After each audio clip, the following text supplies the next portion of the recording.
امتیاز اپا پردے کی اہمیت اور فضیلت کے حوالے سے آج گفتگو کی جائے گی۔ قرآن کریم میں خواتین کے پردہ کرنے کے متعلق جو احکامات نازل ہوئے ہیں اس تعلق سے ارشاد فرمائیے گا۔ شکریہ زینب۔ بسم اللہ الرحمن الرحیم۔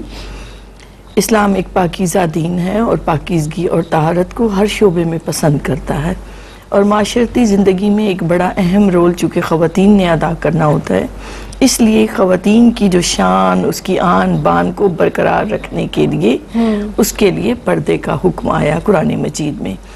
پھر آپ ایک اور جہت سے دیکھیں تو کسی کا بھی ظاہری حلیہ جب آپ دیکھتے ہیں تو اس ظاہری حلیے سے اس کے تشخص اور اس کی پہچان ہوتی ہے کہ یہ کس نظریات کا حامل ہے، اس کی اخلاقی قدریں کیا ہیں، اس کی فکر کیا ہے، اس کی سوچ کیا ہے۔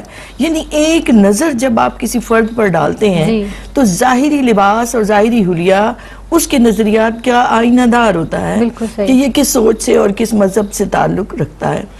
تو اس لیے پردہ ایک مسلمان عورت کی شناخت بھی ہے اور اس کا تشخص بھی ہے۔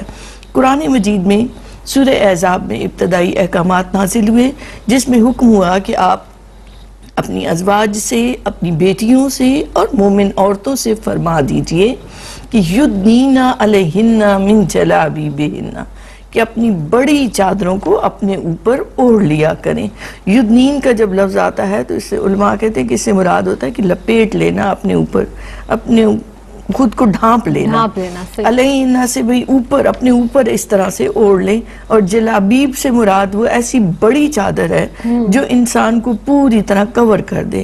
تو اس میں یہ حکم آیا کہ اسے بڑی چادروں سے اپنے آپ کو ڈھانپیں، اپنے آپ کو کور کریں۔ پھر اس کے بعد تفصیلی احکامات سورہ نور میں آئے، اور سورہ نور میں نگاہ ڈالیں تو وہاں حکم ہوتا ہے کہ وَلْيُضْرِبْنَ بِخُمُرِهِنَّ عَلَىٰ جِيُوبِهِنَّ، کہ اپنے کپڑوں کو اپنے سینوں پر اپنے سامنے ڈال دیا کرو۔ عربوں میں یہ رواج تھا کہ خواتین دوپٹہ یا کوئی ایسی چیز چادر لیتی تھی تو پیچھے کی طرف ڈال دیتی تھی، تو حکم ہوا کہ ظاہری جو زیب و زینت ہے وہ بھی چھپ جائے، تو سامنے اپنے سینوں پر چادروں کو ڈال لیا کرو۔ اور یہاں ذہن میں یہ بھی رکھیں کہ سورہ نور میں اللہ رب العزت نے چادر اور چار دیواری کے تحفظ کے لیے جو احکامات نازل کیے ان میں گھر کے اندر داخل ہونے کی اجازت کے بھی احکامات ہیں کہ تاکہ ایک عورت کی حرمت، اس کی عظمت، اس کے تقدس کی حفاظت کی جا سکے۔ اس کے بعد دونوں کو حکم ہوا، مردوں کو بھی اور خواتین کو بھی، کہ اپنی نگاہوں کو نیچے رکھو۔ غض البصر کا حکم آیا تاکہ اس چیز کی حفاظت کی جا سکے۔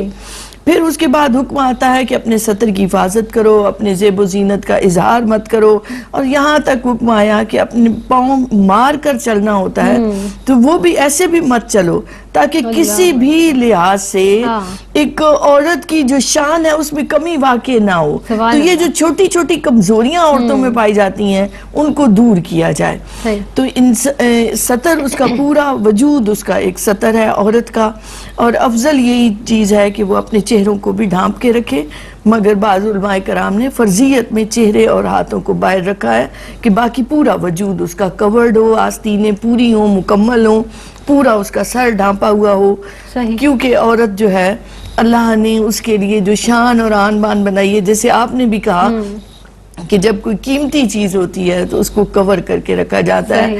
اللہ نے کرۂ ارض کے گرد بھی پردہ رکھا ہے۔ آپ سوچیں تو خانہ کعبہ پر بھی غلاف چڑھایا جاتا ہے۔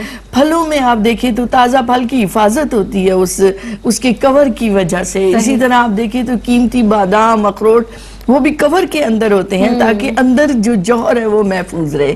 تو بس اسی طرح سے عورت کو بھی پردے کا حکم دیا گیا تاکہ عورت کی شان اور اس کی آن بان، اس کی عظمت کی حفاظت کی جا سکے۔ بالکل درست فرمایا۔ اور احتیاط کا یہ عالم کہ آپ پیر میں بھی کوئی ایسی چیز نہ پہنیں جن کی آواز سے لوگ متاثر ہوں آپ کی طرف یا متوجہ ہوں۔